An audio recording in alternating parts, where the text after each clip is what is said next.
Uosikkinen in the Pocket is sponsored by the School of Rock Main Line and Kroger Percussion. I'd like to thank the School of Rock Main Line, located at 511 Old Lancaster Road in Berwyn. You can visit their website at schoolofrock.com. Ask for Dave Marsh or Rick Allison. I'd like to thank Kroger Percussion at krogerpercussion.com at a /ITP, and it'll bring you to a website. You'll get a 5% discount. Call Eric Metz at 215-669-8588. That's KrogerPercussion.com.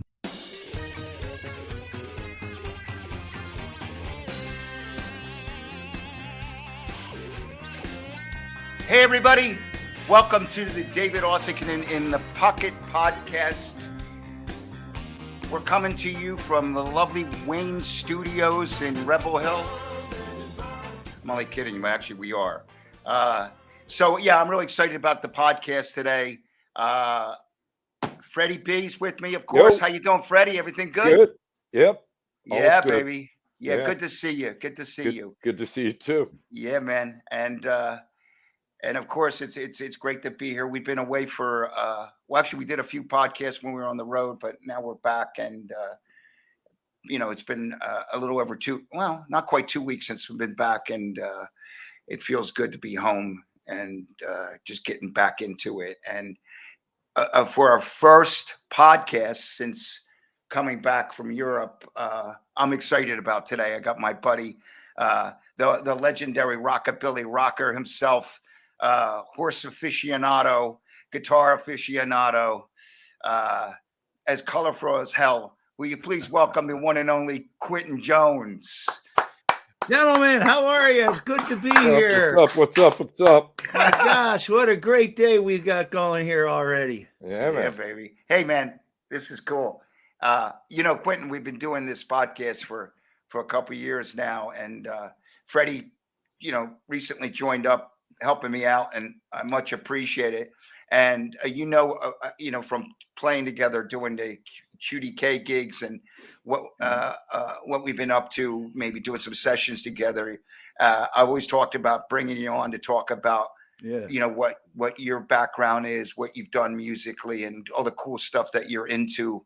And it's about time, right, bro? Well, you got to do, when things happen in the right time, they happen in the right time. You know what I mean? And I've been excited to come on and talk. Yeah. Nice. Yeah. It's always like talking with you, David. Yeah. How was that tour? Huh? Pretty cool. That European tour you just came. Yeah, it was good. It was good. And we'll get to the touring thing, but that was great. But today's show is all about Quentin Jones. So we're going to get into that. I know you don't like talking about yourself, but we're going to talk about something. It's not always easy to do, Right. You think about some of the stuff that, reflect, but you got such a cool career, and, your story. And I think people from social media are starting to get a little bit of a read on it from your posts that you do with Nevi. Yeah. And you got your life is different than a lot of the way me and Freddie grew up. We're kind of more urban people, and you've grew up with horses and raised in that environment that is pretty damn cool. Your father was a long time guy that worked with horses and the Devon Horse Show, and all about the raising horses. Your brother Wendell. Yeah. I mean, you got some real history there. Yeah, and I have. And we've never really kind of delved into. I only know bits and pieces of what of that from just meeting your brother and of course going up there to the barn and seeing the horses and then playing music with you and Freddie, I've had an interesting ride with Quentin because we met we were doing this record with Charlie. He was doing a Charlie Gracie record. I think that might have been the first thing that we ever did together, right, Quentin? Robert Gordon. This is the first time we actually worked together. It was Robert Gordon, I believe. Oh, Robert Gordon. It was Robert Gordon, and You were producing it. You were I was producing it and playing guitar on it. We needed Robert. Robert was, Robert likes to cut things live. Yeah. So we needed, a drummer, and I was talking to you about other business, and you just came down that day and cut some songs with us. It was great. Nice. Yeah. Us, Rob Stoner. Oh, wow. Rob Stoner. Yeah. Legendary guy. Rob, yes, he is. Legendary guy. And that was the first time I got, like over the years, the band would play gigs up in the Lancaster area. There was a place up there. What was it called? The Village. The Village. The Village. I remember that place. Yeah. Did you ever play there, Freddie? Did you ever play there? Right? Yep. I bet you did. So, we're going back. I think I met Quentin there because Quentin had a band that opened for the Hooters in the 80s. Yeah. Right after we had, I think we played there during 1986, something like that, where things were really popping for us. It was so much. 84. 84. Was it really? So it's before February of 84. Damn. Oh, no way. Oh, wow. So I didn't realize that's a great story. Yeah. Wow. Yeah. Well, just to give people a little bit of a time thing, because I didn't even realize Quentin was Quentin when he did that gig with us in 84. I didn't realize he came to me, I'm that guy. He told me that later on when we started talking, because I didn't really know. And then I started learning all these cool things about this guy, what he did, and how he decided to go down. How Quentin decided to go down this path of rockabilly and working with some guys like Al Cooper and Charlie Gracie and Robert Gordon and what's her name? Linda Gale Lewis. Linda Gale Lewis. Linda Gale. I mean, he's got this whole network of I don't want to say, because it sounds disrespectful, the crazy misfits of music. It's crazy, they're all amazing, but they have all had these wild reputations, on the fringe, on the edge of rock and roll. And my man's been a part of it, which is amazing. Yeah. But so we met in 84, right? Right. Yeah. You want to tell that story? You can tell that story. I would love to tell that story. I would love to hear it. One of my favorite stories. Dave, we'll go in a little more of the background and everything, just about the basic attitude and everything. I was talking to my brother Wendell the other day about our upbringing, and I said, when we were kids, we never ran, we couldn't run away to the circus. We were already in the circus, So we had a whole different attitude, And one of the things I learned in with horses is you have to have, honesty to really get ahead, because you got to really look at the horse if you're working with a horse and see what's going wrong. You can't sugarcoat things. And I've tried to do that with music. And so when I tell this story, I'm not being self-deprecating. I'm just being honest here. I was in a band that had a lot of charm, but no talent. I mean, we had talent, but we weren't good yet. We were unrefined. I mean, but you knew you would be someday. Absolutely. Because we made a record with the drummer from the the Sharks. Right. Doug. Doug. He had a studio and he let us come in. We did a 14-song record. I was 18 years old, Yeah. Mm-hmm. And the record was good, but we couldn't reproduce live. We just didn't have the chops. But anyway, somehow I got Gus Fotis to put me on opening for the Hooters. Yeah. Somehow this guy could sell. He's just an amazing salesman. So knowing Quentin now, somehow it's that it was going to happen. Yeah, right? I used to be able to work the Jedi mind trick on Gus at the Village. You will let me open. So, and we had patterned ourselves after a Mersey beat band. I was huge Mersey beat, and we were so into it. And me and the singer used to listen to those albums for hours. The Zombies, even though they're not really Mersey beat, absolutely they're not Mersey beat. British invasion. That whole sound, but like the Hollies, obviously the Beatles, and all that stuff. So, anyways, we wore the suits, the whole 9 yards. Nice. We just I had to play a Rickenbacker, of course, Of course. So we go in and play, and we play. It was February of 1984 because it was would have been 20 years that the Beatles were on the Ed Sullivan Show. Oh, right. And that's how I know the date, because I kept saying all night, we started out with some Beatles songs. Here's from a band that was on, blah, blah. I was saying the whole thing, the band, 1964, blah, blah, blah, blah, blah. We sucked. The people tolerated us. I mean, but we did suck. So anyways, the Hooters come out and they rip the place up. They're doing great. So I'm just like, I could have literally walked out under the crack of the door. That's how bad they blew us off the stage. I wouldn't even have to open the door. So they come out for an encore, and Eric goes, here's a song from another band that came out 20 years ago. And you guys did Glad All Over. And just tore the place up, man. But what was really cool about all this was after we were done, you and Eric and Rob were talking to me, and you guys gave me a lot of good advice, and you were very supportive of a young band. And I never forgot that. Nice. And I'll never forget what Eric said. It seems so obvious now, but he said, maybe you should get a guitar that stays in tune.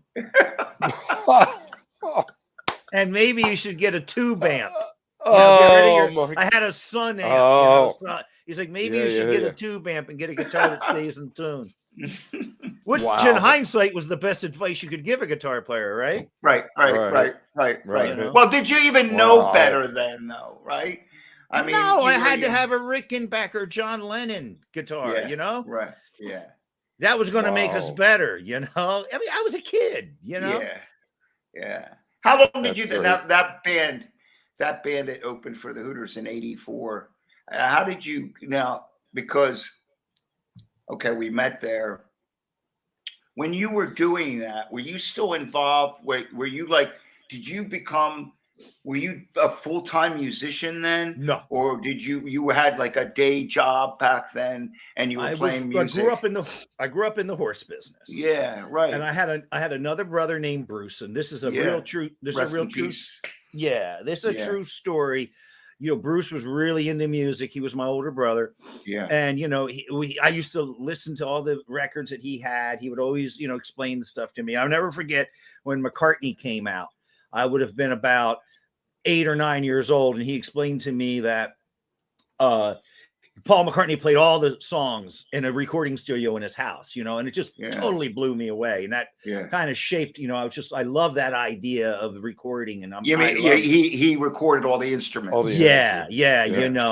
So, and I wanted a guitar, and for whatever reason, my parents were not responding to these wishes, because my parents, wonderful people, fantastic. I mean, they gave. I lived a life of a lost boy. You're going to make a living, boy. Well, they were great. No, they weren't that way. They were into the horses. But my mom was an opera singer. And my dad used to play the guitar. But for whatever reason, I was the youngest. And usually by the time the fourth one comes along, you're not jumping as quite as you did as for the first one or two. You get a little jaded as a parent. But anyways, the point of the story is my brother stole me a guitar. My first guitar was a guitar that Bruce stole from me from one of my uncles who was going to learn to play the folk guitar, and he never did. He never did. You put it to good use. But I always had a conflict. I didn't know if I wanted to, as a young man and as a young boy, if I wanted to be in the music business or in the horse business. And we can talk more about the horses later if you'd like. But I eventually made a stab in my late 20s of being a normal person and trying to get real jobs and things like that, which I couldn't do. I could do it, but I couldn't sustain it, Yeah. And I'm guessing you didn't really want to do it either. I mean, you always had this thing that saying, I'm going to play. There was something in your, gnawing at you. I'm going to play music, or it's like something that, you're destined to do. It was uncontrollable. I'm watching the new Abby Jacobson series, A League of Their Own, right now, and there's a woman in there, an African American woman. And her mother wants her to be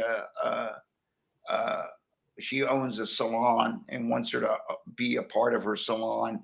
And this woman wants to play baseball, like, because professional baseball. And it's like, she does this thing where she's saying like, well, God wants me to play baseball.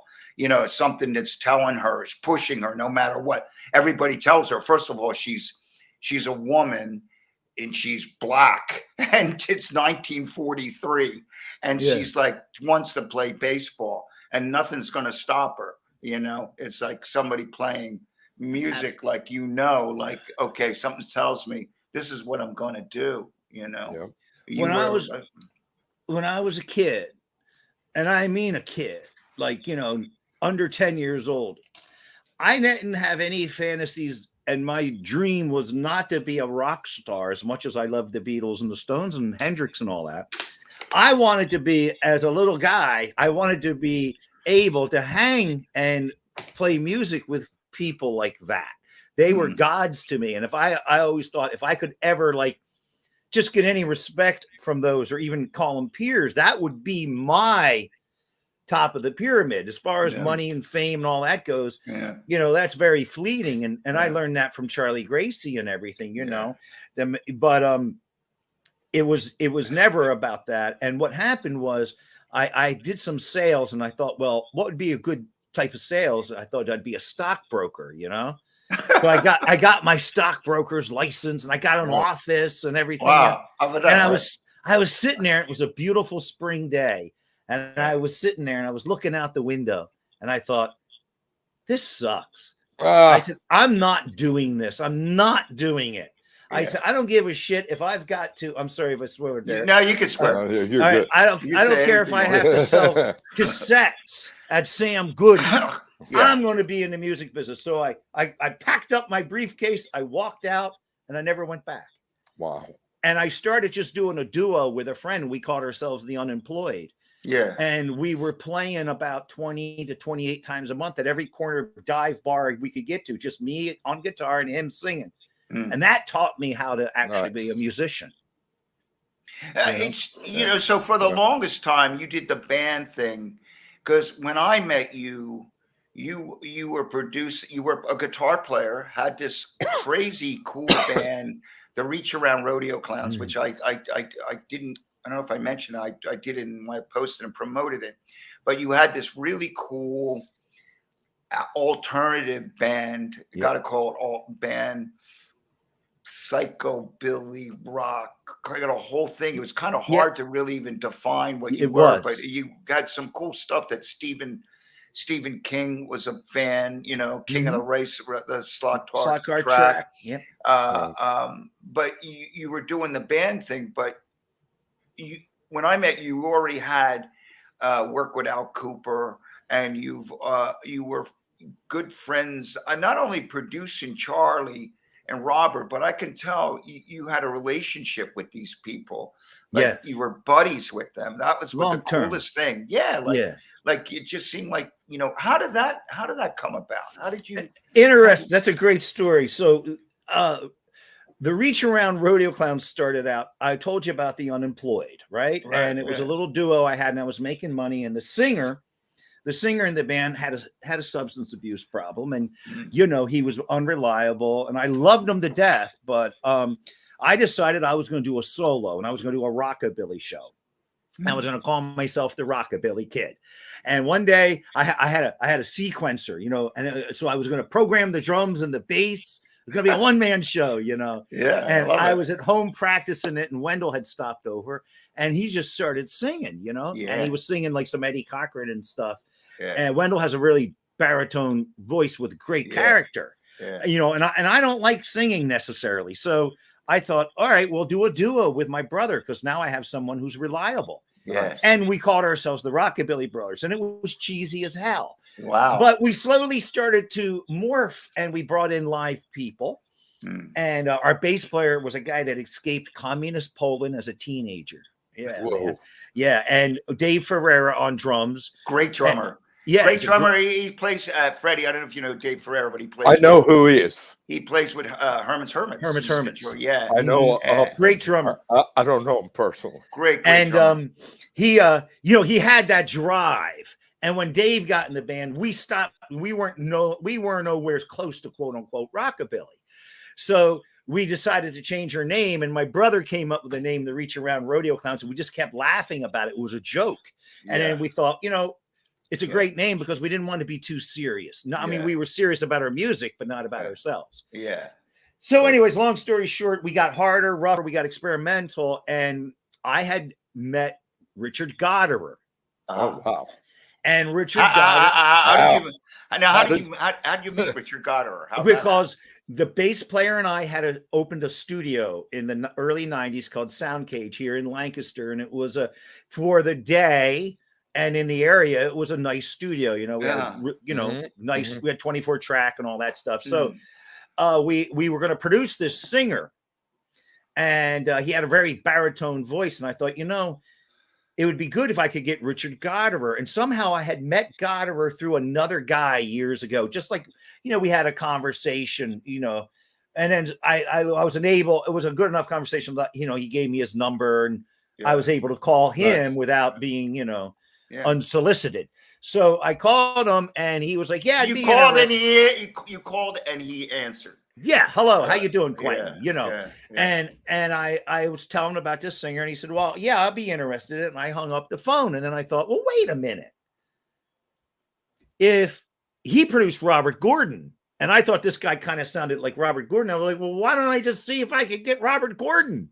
Yeah. So I literally picked the phone right back up and said, hey, is Gordon still available? And he's like, yeah, I can hook you up with Gordon. So unfortunately, as soon as he said yes, the singer we were going to produce got dropped. Wow. He's still mad at me. I can't help it. Hey, I'm sorry. Business, What year was this? 94-ish, right? Okay. 95-ish. Okay. And Goddard's idea was he was a fan of the Reach Around Rodeo Clowns. The Rodeo Clowns are one of these bands that musicians and people in the industry love. Yeah. But the fellow walking down the street doesn't know who we are. And that's okay, Yeah. So he wanted the Rodeo Clowns to make a record with Robert Gordon. Yeah, that's a cool idea. Of course, but Robert Gordon, right? Yeah. Yeah. And Robert Gordon does things the way Robert Gordon does things. Of course. All right. And I respect that. This is, so we cut an album. What happens, I ended up playing, just out of the whole band, I was the only one that played on the record. Yeah. And I'll tell you, he taught me so much because he was hard on me. Robert. Sure. Robert was after you play with Danny Gatton, what I mean? The bars. Obviously the bars up is way up here, right? Yeah. And I intentionally, and this is for people that are starting out, in the music business. This might be a good advice. I intentionally always tried to put myself, where I was underwater. You have to. Yeah. And if I could survive, if I survived, that meant I got better. I'll never forget Charlie Gracie called me up one time. We'd done a tour. I was working with him in the studio, and Van Morrison called Charlie up and asked Charlie to go on the road with him. And he said, bring your own band. So Charlie calls me up. He says, hey, can you play the bass? I said, absolutely. I play bass. Like nobody's business. I hung up the phone, called up one of my friends. Hey, can I borrow your bass? I need to learn how to play bass. But that was a show that was a half an hour, and it was done on the highest level of touring. So everything ran like clockwork. There was a crew, blah, blah, blah, blah. Yep. Yeah. The next year he called me up and said, hey, I have a whole series of dates down in Wildwood. Would you like to play it? And of course, I'm thinking, it was going to be like the Van Morrison tour. Right. I said, sure. What are we going to play? He goes, I don't know. I said, well, do you have any sets? Nah, I don't. I just, I said, can you send me a list of songs? He goes, nah, I know 3,000 songs. He goes, look, kid. He goes, you show up at the beginning of the summer, and if you're still playing at the end of the summer, you'll be able to play with anybody. That's perfect. Love it. It's like, I got to tell you. Yeah. So on my experience, I just get real quick with Charlie. So I'm recording this record with Quentin, and Quentin at the studio had a drum booth, and I'm in the booth, and there's a door, and you can see the window. And Charlie wanted to cut these. He's cutting this track, this particular song, and we were really kind of doing a live thing.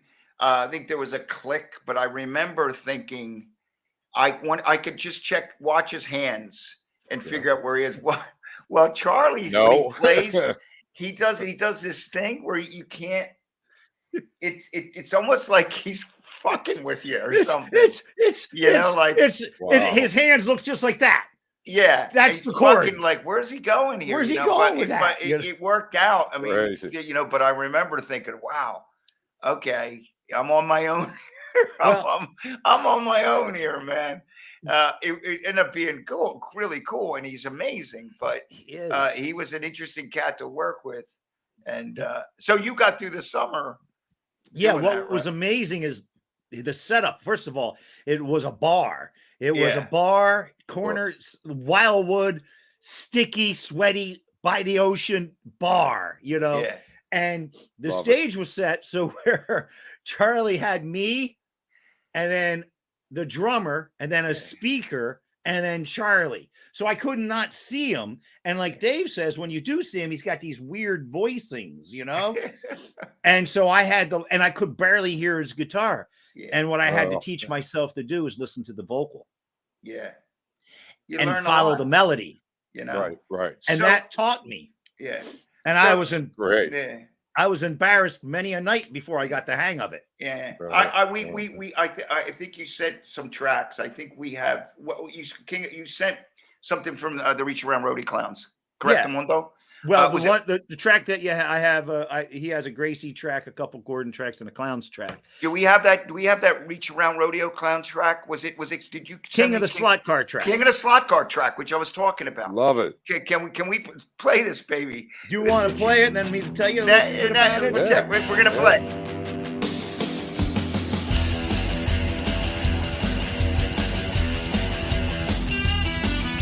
He gets the hot chicks cause they think he's cool. He used to go to my high school. He's the king of the slot car track. He got a Can-Am and a pistol grip. He got the right tires, he can make them stick. He's the king of the slot car track. He's an A-blade demon burning up the track. So don't you mess around. He's the fastest trigger in this here town. Look out, buddy, he'll shut you down. He gets the hot chicks cause they think he's cool. He used to go to my high school. He's the king of the slot car track.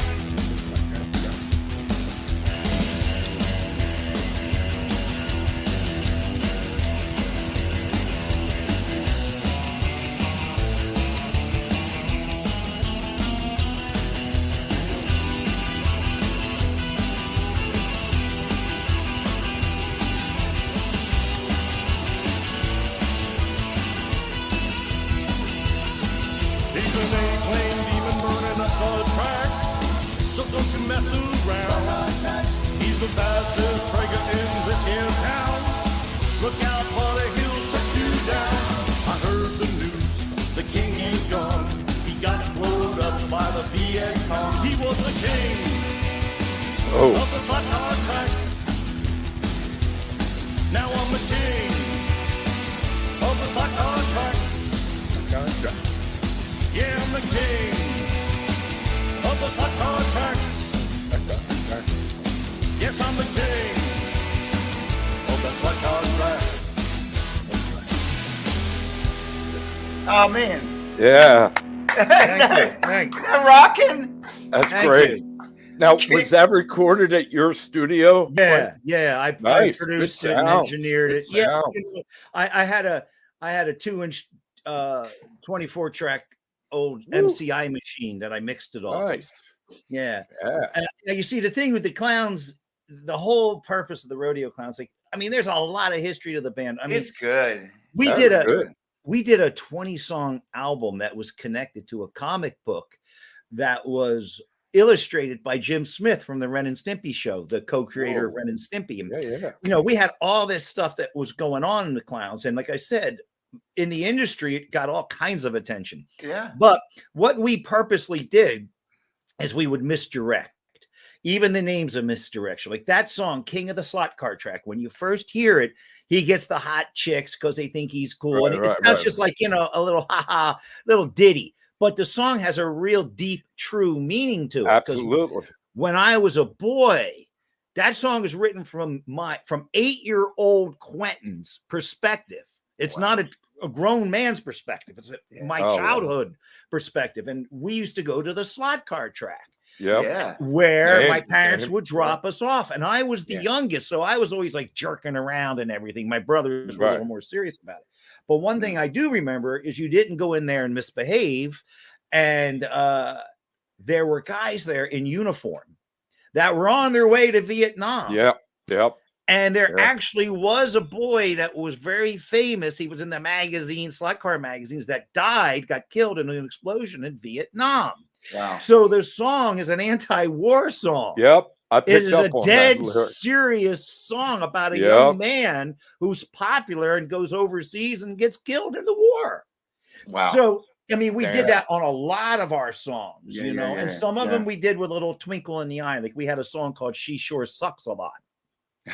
Immediately they think it's dirty. It has nothing to do with that. What it has to do with, again, as a young guy, 14 years old, smoking cigarettes, hanging out with my buddies, anywhere you went, your buddy who had the car would want gas money because it was during the gas crisis because it sucked a lot of gas. And he's talking about his hot rod, not his girl. You know, so that was the kind of the thing with the rodeo clowns, that if you could get hip to it, you could see that we were like deeper than what we showed. It's really cool. You know, I guess, you know, you had a nice ride though. You know, people, like you said, people were into it. I remember hearing it. You had your fans. We were fans. Yeah. I think I've heard that song too. I was like, I'm not just saying this. I was like, man, I know this song. Yeah. You know what I mean? You know, it heard it, you know, sure. Yeah. You know, we do it. I know we get to play. There's a couple reach around songs that we do with QDK, with me and Kenny and Quentin, that are a lot of fun to play. And we do that one. And that's, you know, we do Girl from Hell. Yeah, Girl from Hell. I mean, you got some great stuff, you know. Girl from Hell was, you know, what was funny is we started out, as I said, as the Rockabilly Brothers, and we were doing covers of the Stray Cats. Yeah. And we ended up, Lee Rocker from the Stray Cats recorded our song. Yeah. The Girl from Hell. Wow. You know, so it was kind of cool, you know. Yeah. Crazy. Yeah. You know, so yeah, I mean, the band had its things. Like I said, when you have someone like Stephen King tweet about the song, to me, that's why I got in the music business, you know, because as for the artisticness and the respect from my peers, that's that's what I strive for. Excellent. It's absolutely great. It really is great. You mentioned Lee Rocker. I was listening to Slim Jim's got a show on Little Steven's show on Little Steven's Garage. That's really terrific. He plays some great rock and roll, old time rock and roll. He played a song. I think he played the first time I heard Little Pig. For instance, we were talking about Robert Gordon. I cut a track that I never knew was a cover song. I thought it was something Robert and Quentin wrote. Robert might have even said at the session, "This is something I want to cover," but we did this song called Little Pig, and so I didn't know it. I never knew the other version of it, and I heard, I think, the original version on Slim's show. Slim was playing. He would play these obscure, you know, songs. I forget the name of the guy that originally did it. Do you remember the guy that wrote Little Pig? Don't, but I also know Buzz and the Flyers did it. Yeah, Buzz and the Flyers. But you mean Buzz from Hot Rod Lincoln? No, okay. Buzz, who eventually ended up in Joe Boxer. Just love. Okay. Rockabilly band called Buzz and the Flyers. They were really great. Yeah, actually, my friend, you mentioned that band, the Joe Boxers, David Collard, DC Collard, playing the. He's the keyboard player and just did a tour with the Joe Boxers over the summer. Good friend of mine. The Dig Wayne is the singer. So because we have a Gordon track that you said, and it's Little Pig. Little Pig that we Dale did. Hawkins. Dale Hawkins. Yes, he did it originally. Yes. Yeah. I cheated. That's cool. The reason you didn't know it is the way Robert works in the studio. You forget what he did when we were making this record. We would meet in my office. Yeah. We'd sit down with tablets. We'd listen to the song. Then we'd go cut it. Yeah.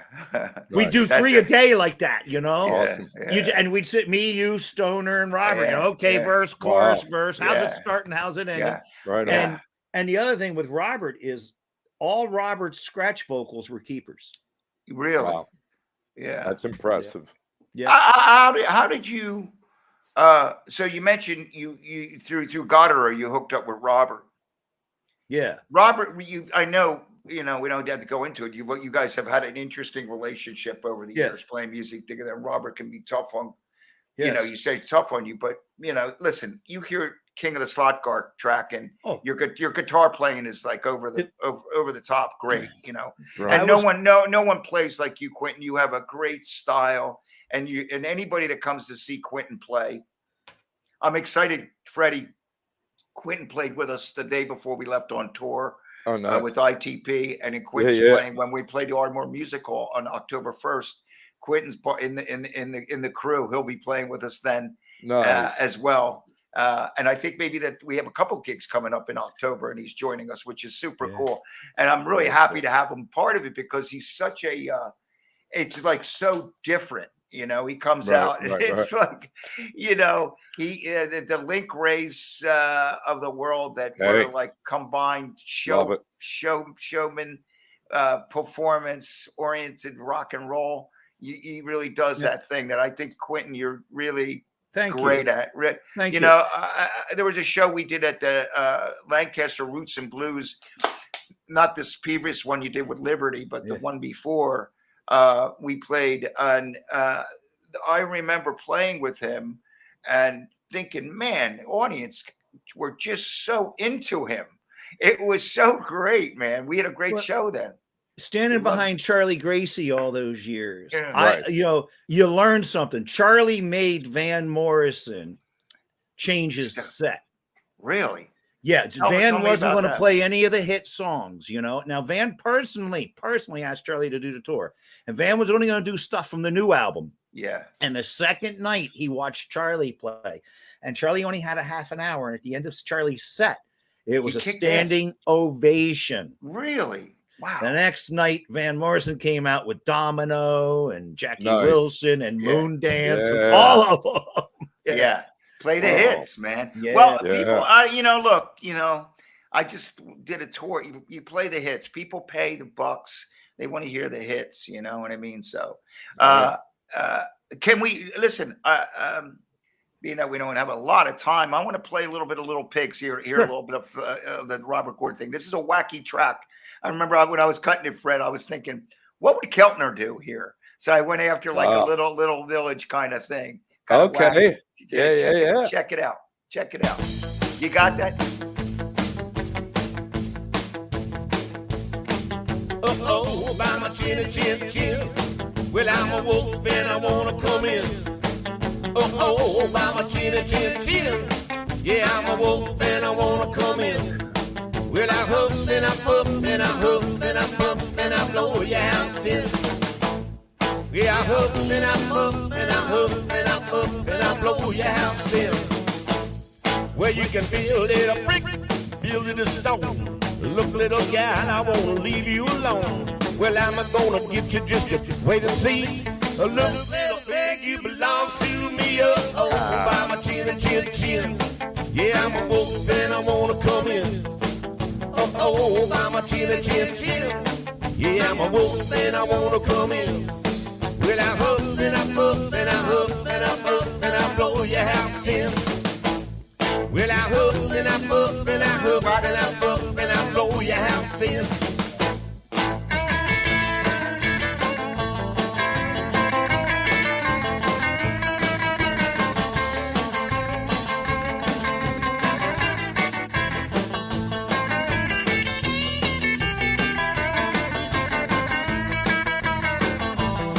Well, you can trick me here, trick me there. Look, little guy, you ain't leaving nowhere. Cause I'm gonna get you, just wait and see. Look, little pig, you belong to me. Oh, by my chin, chin, chin. Yeah, I'm a wolf and I wanna come in. Oh, by my chin, chin, chin. Yeah, I'm a wolf and I wanna come in. Well, I huff and I puff and I huff and I puff and I blow your house in. Well, I huff and I puff and I huff and I puff and I blow your house in. Well, I blow your house in, little pig, blow your house in, little pig.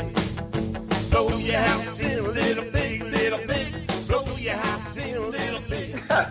It's such a wacky track. You know, I would. It's Can kind you? of like, hey. Well, you know, here's the thing with Robert Gordon, the Reach Around Rodeo Clowns, and you never know where your night's going to end up. You see, and it could end up. There's a danger to Robert. You know, am I right, Dave? There's a danger element when you're around him. You know, something's going to happen. He's a crazy guy. He is, but I'll tell you what. But a terrific. You know, look. You know, no one sings like that guy. Oh my God! And he does it. No except, well, Wendell can do him pretty good. Wendell he said to Wendell, "Hey man, you do me better than I do me." Really? Wow. Yeah, Wendell's funny. the only guy. I have videos and stuff where Robert don't let anybody on the stage, but he lets Wendell up there, and him and Wendell, he's got his arm around Wendell and he's singing with him. And he'll give me a hard time for the whole session. Oh, come on, man. Come on, Quentin. What's the matter with you? Come on, man. And then Wendell will walk in and he'll go, "Hey, Wendell. Hey, man. How are you?" That's funny. Can you play a bit of that other song of his? Because that really shows his voice off. What song? What do you have? Lonely Blue Boy. Oh, let's play that. Do we have that? Even if you just play a part of it. This is.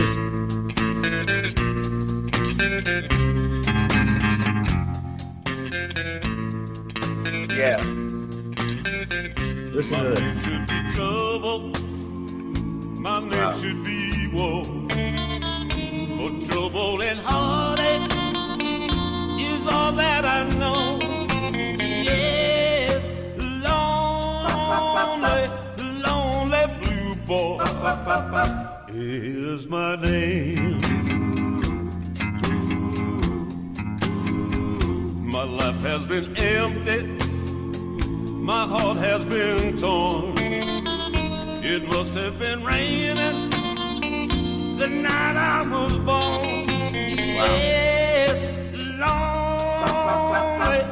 lonely blue boy is my name. Well, I am so afraid of tomorrow. And so tired of today. Tired of today. They say that love is the answer. But love never came my way. I'm writing this letter to someone. This guy did a record with the Jordanaires. Yes, he did. It's amazing. Is that him doing all the background vocals? Yeah. Wow. Yeah. Well, no, the drummer and the bass player also did some, but Wow. when Robert makes a record with you, he does direct. Right. And you do what he wants. And you Right, can't right. argue with it because it's Robert Gordon. Yeah, Dude, I saw him play twice with my buddy Lance Quinn. Oh, played wow. in Right, his yeah. band. Yeah. Him and Danny Gatton. Lance Wow. didn't play a solo. Well, he didn't play a solo all night long because Danny Gatton. And I Wow. think Rob was playing bass. Yeah. And the drummer was Bobby God. Chenard? No. Anton was Fig? not. Nope. It was somebody you and I spoke about, Dave, when I was doing that drummer. Well, it wasn't any new Ford one. Shannon Ford. Oh, Shannon Ford. Yeah. Yeah. Yeah. Wow. Yeah. Great. They were great. Yeah. They were Yeah. amazing. Yeah. Amazing. I mean, he always played with just always had great people. Why not? Yeah. He always did. He was Yeah. terrific. But Quentin,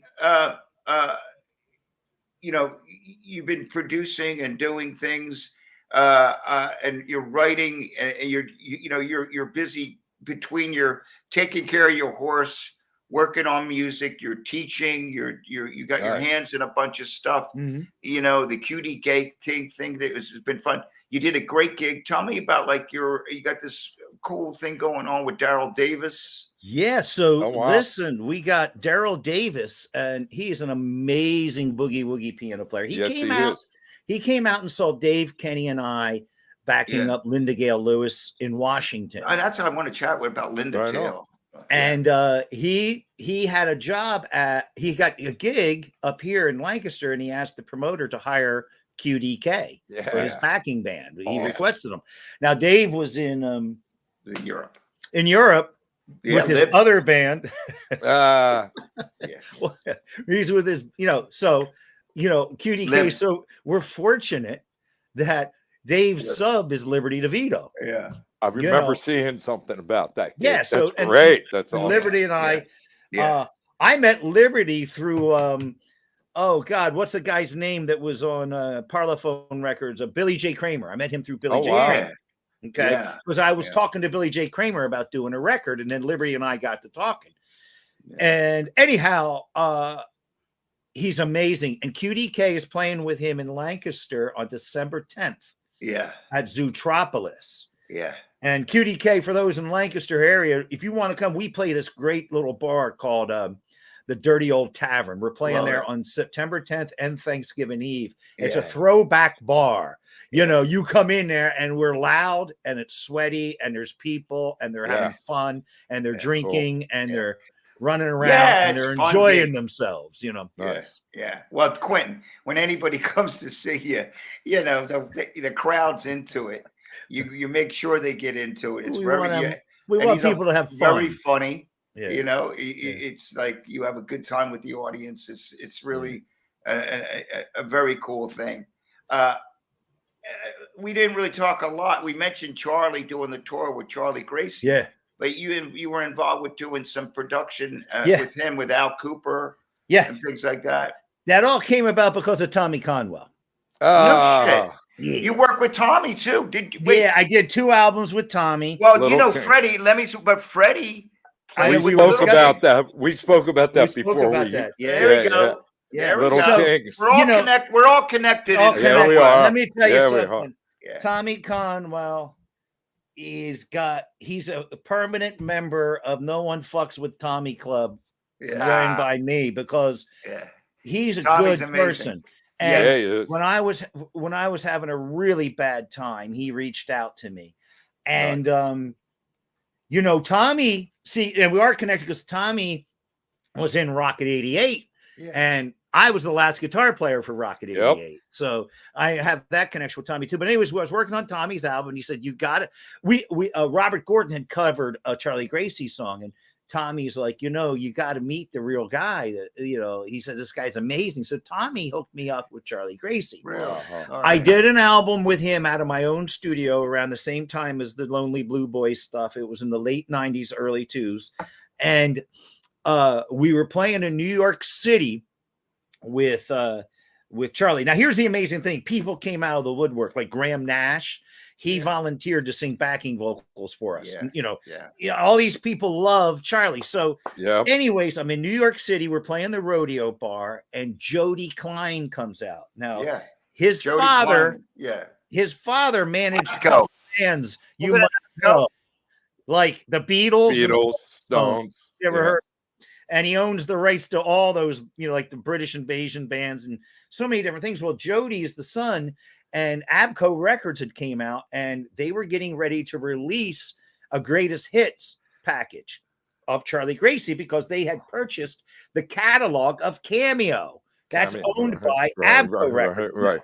Wow. And Charlie was the first artist on Cameo. He sold 3 million copies in 56. So wait a minute, we're talking Cameo Parkway. Wow. Butterfly. Right? Butterfly sold 3 million copies in 57 and funded Paul McCartney. Love that song. Funded the whole label. All those guys, Chubby Checker, all them came because of Charlie's hit. Right. Wow. So they were doing a box set on Cameo, and then they were going to do an individual release of each artist, and they came out to see Charlie. And Jody Klein came up to me after the set and said, wow, you have done an amazing job with Charlie. He says, we're going to do something together. And, you know, I didn't hear anything. Well, it turned out that they were planning on starting to release new records. They had only been reissuing for years. Yeah. And so the first one they were going to do is Charlie Gracie. Yeah. And I'm producing the record and I'm writing the songs for it out of my Nice. basement. My wife had left me. I lost my studio. I had a couple of old ADAT, blackface ADAT machines, some shitty Shure microphones, and a Behringer console, you know? And I'm supposed to make this record for ABCO, you know? They got the Stones and the Beatles. Yeah. Okay, no problem. Don't worry about it. We'll get it. Don't worry about it. Wow. So long story short, this was a follow-up to an album I already did.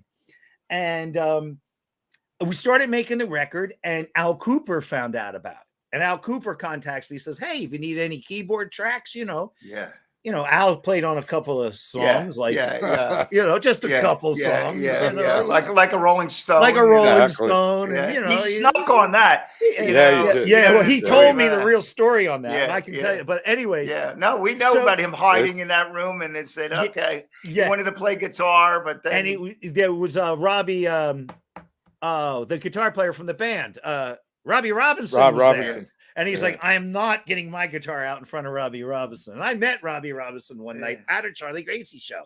Yeah. So he got on the organ to play like a Rolling Stone. So long story, he says to me, hey, if you want any help with production, I'd be happy to do it.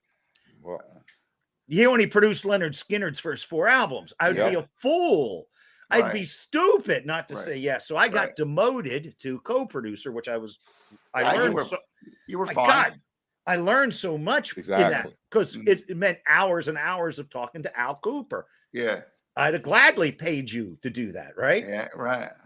Then they really came out. We got Dennis Steichen on there. We got Lenny Kravitz's guitar player. Lenny let us mix 2 songs at his studio in the Caribbean, wherever that was. That was another guy that did that. I didn't have anything to do with that. We got Jimmy Vivino on there. We got Graham Nash on there. Peter Noon came to my house and he goes into my basement. He's in my basement. Now, when I was a kid, I used to go down to the basement and play Peter Noon, Hermits records, No milk today. Yeah, right. And pretend I was, and I actually filled in for their guitar player on about 20 gigs. Yeah. When Vance couldn't do some jobs, they hired me. So anyways, I had a little history with them, but I'm in my basement, it's like, 30 years later, 40 years later, I'm in my basement with the real guy. So Did you talk to him about Mickey Most or anything like that? Yes. Did you mention? Yes. Cool. I've talked to Peter about the whole thing was, he says, that they were not thinking that writing songs and being a studio band mattered. They just didn't. So what because Jimmy Page played a lot of the guitar tracks and Mickey used his guys. Hermits actually didn't play on their records. Yeah, it was what's his name? We've talked about. There was Tim Catani and the other guy that played with the Kinks. God, I used to think it was Mick Avery. Do you know who I'm talking about? No. His name escaped. Yeah, the name he was escaped the me. man. He played on all the Dave Clark stuff. Yeah. His name so escaped. they weren't thinking the way we think about it. They were thinking it from the old model, and even though the Beatles were writing songs, they thought that was not going to be the norm. Wow. And by the time a lot of those bands caught on, it was too late. Yeah. They couldn't get that seriousness. They were considered pop stars. But I'll tell you something. The Hermits. Yeah, and all those groups like that, they would start to be considered. But I will tell Freddie you, and the Dreamers. Yeah, I've seen those bands, and I played with them when I was helping Peter and everything. But let me tell you this: Peter Noon, he's great. Is vastly talented. Oh, the man still has it. Some of these guys come out. Great. You see, he's fantastic. He's great. It's amazing. You say that. You watch these eras and what is bands in the early days you're talking about, like, they were fine with like the session guys going in and playing on it. Didn't think anything about it. Bands usually, when you had an artist, you had your touring band. You know who does it? It's an interesting thing because I did some gigs with Chris Lusinger, who plays with Garth Brooke. What's the big not Garth? Who's the big country guy? Garth. Yeah, Garth Brooks. God, I can't believe he's massive, but he plays. Garth had I didn't know this, but 2 bands. He had a studio band that he's had for years, and then he has the band that he tours with live. And then he started augmenting, because Chris told me one day, he goes, yeah, I'm going to go out and I did a few shows with Garth, because we normally don't do that. We normally the studio band stays in the studio and the live band goes out and plays that. And I was like, wow. And this year he's been going out to do, like, he would take photos. Like, yeah, I'm at like, I mean, they do these 80,000 seat venues, but they have this whole thing where and they're like, I guess everybody's working enough where everybody's cool, like we know they know the roles. Yeah. Jerry Rowe is a friend of mine, and he's playing drums on almost all the Nashville stuff now. A lot of guys. Yeah, there's a few guys. And Dave Rowe's another one. Dave, his father, he plays bass on everybody from Brian Setzer to Loretta Lynn. Yeah. But they don't go on the road. They got road guys and they got studio guys. There's still some of that left in Nashville. I cannot believe. Listen, man, it's already. We're almost at 60 minutes. I cannot believe that this time. Quentin, is there anything that we can promote that we mentioned? You mentioned the shows. Well, we have the show. We got a new show coming up. It's sad to say I can't do the 10th because you know about that because I'm away on the 10th. Right. But I'm talking about the 10th of September, but we have the December thing that we're doing together, and we have the date that we're doing. Sutropolis. What is it? Sutropolis, right? I also and DOT on Thanksgiving. And we have some other stuff which I haven't had a chance to even talk to you about. Okay. But here's the good thing about working with guys like Kenny Harrison and David. It's like this. It's like when you're a quarterback and you got great receivers. Whatever I throw, they catch and run. There you go. Even if I'm off a little bit, they make you sound. They're great to work with, and you never have to worry. You go into the gig and you're like, okay, today's going to kick ass. I got these guys. It's going to be fucking great. That's the upside. The downside is they're very talented and they're in demand. So every once in a while, QDK does a show without one of its members. And that's just kind of what we're doing is we're kind of building that into the whole thing. Fun. So we have a guest, It's fun.